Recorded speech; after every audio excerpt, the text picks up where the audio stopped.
اشہد ان لا الہ الا اللہ۔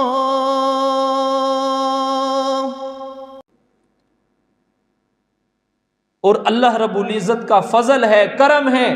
اور اللہ کا شکر ہے کہ اللہ رب العزت ایسا ماحول اللہ مہیا کر رہے ہیں پوری دنیا کے اندر۔ پہلے افغانستان کے اندر اللہ رب العزت نے اسلامی ماحول کو قائم کیا، پوری دنیا کے سپر پاور، پوری دنیا کی طاقت کو اللہ رب العزت نے ناکام اور شکست کے ساتھ بدلا۔ اور آج کچھ دن پہلے اللہ رب العزت نے ملک شام، وہ مسجد اموی جو اسلام کی تاریخ کی علامت کے طور پر سمجھی جاتی ہے، اور اسلام کے چہرے کے اوپر ایک جو ہے وہ مہتاب سمجھا جاتا ہے، جامعہ مسجد اموی، جس جامعہ مسجد اموی کے ساتھ اسلام کی تاریخ ایسے چمٹی ہوئی ہے جیسے دودھ کے اندر گھی چمٹا ہوتا ہے۔ کیسے چمٹی ہوئی ہے؟ آج سے 1400 سال پہلے میرے اور آپ کے آقا کریم وجہ کائنات سرور دو عالم محبوب خدا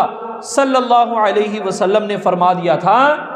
کہ قیامت کے نزدیک حضرت سیدنا عیسیٰ علی نبینا وعلیہ الصلاۃ والسلام اس شام کی مسجد اموی جو کچھ ہفتے پہلے فتح ہوئی، اس سے پہلے جو ہے وہ اور اسلام کے دشمنوں کے قبضے کے اندر تھی، اس مسجد کے مینار کے اوپر قیامت کے نزدیک اللہ کے نبی حضرت سیدنا عیسیٰ علی نبینا وعلیہ الصلاۃ والسلام اتریں گے، اور اس مسجد کے مینار سے پھر نیچے آئیں گے اور مسلمانوں کی لیڈ کریں گے، اور مسلمانوں کا لشکر لے کر پوری دنیا سے شرک کو، بدعت کو، کفر کو پوری دنیا سے اللہ کے نبی صاف کرتے چلے جائیں گے۔ تو یہ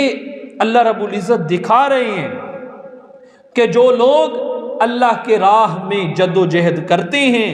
جو لوگ اسلام کے آنے کی امید رکھتے ہیں اور اسلام کو لانے کی، اسلامی نظام کو لانے کی جد و جہد کرتے رہتے ہیں، اللہ پھر ان کو فتوحات بھی دکھاتے ہیں۔ لیکن یہ ہے مجاہدے والا کام۔